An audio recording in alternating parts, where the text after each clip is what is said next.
Dear Journal. And yes, for now, this is my favorite pullover. It's going to be Nike, so you're going to be probably seeing me wearing this Nike for quite a big span of time period thing, kind-ish, sort of. Just get used to it. There's this huge debate brewing in the watch collecting community for ages, really. Should you even consider buying quartz watches? Are they any good? Or are mechanical ones superior just by default?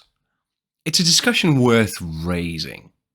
From a historical standpoint, I think we can say that quartz watches were introduced in direct opposition to mechanical ones.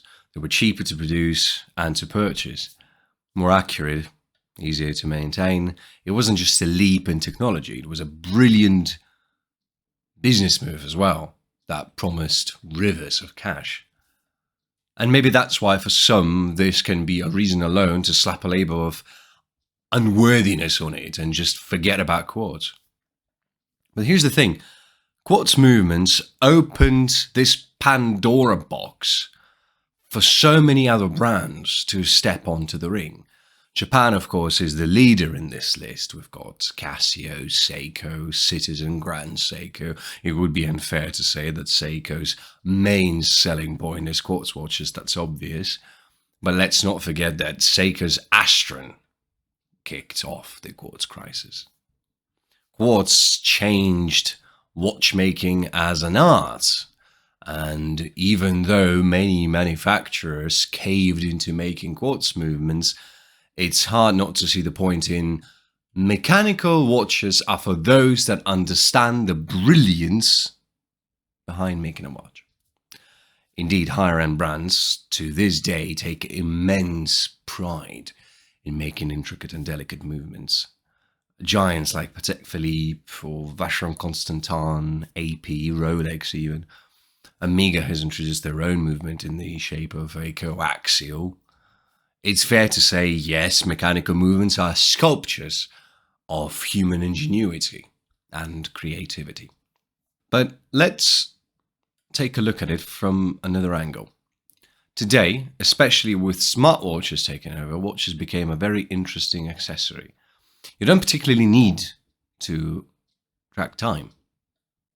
We have that on our phones. You don't need to trace the day or the date. Again, we have that on our phone. So what do we need them for? Okay, let's say we need it as a piece of jewelry on our wrist. Men especially, we have very few pieces we can easily incorporate into our day-to-day classic style, so watches come in handy. And women's watches can be quite a handful of very curious designs. For anyone, it's a form of self-expression. Status, yeah, that's a big one. Flash and AP and people take notice. But leaving it all behind, watches have become something slightly more exciting than that. It's a funky, exciting accessory that can transform into many different shapes. It can be a racing gadget, a yacht helper, an espresso timer, or a pilot's watch. Today, having a quartz watch on the wrist practically means shit.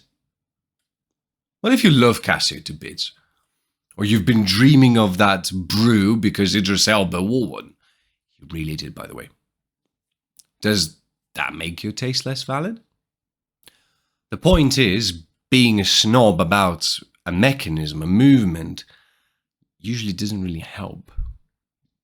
You can't exactly sell mechanical watches for way more all the time, or they don't retain their value to the fullest at all time. There are different things playing a hand that influence the price of it in the aftermarket. Quartz watches aren't exactly disposable either. And not all watches are masterpieces only on the inside. Some of them have a lot of value outside as well. I will forever cherish the Longines Le Grand Classique with its amazing blue dial that makes you want to dive into it like into an ocean. And thanks to that quartz movement in there, it's so light on the wrist, so nimble, so comfortable to wear. So why not?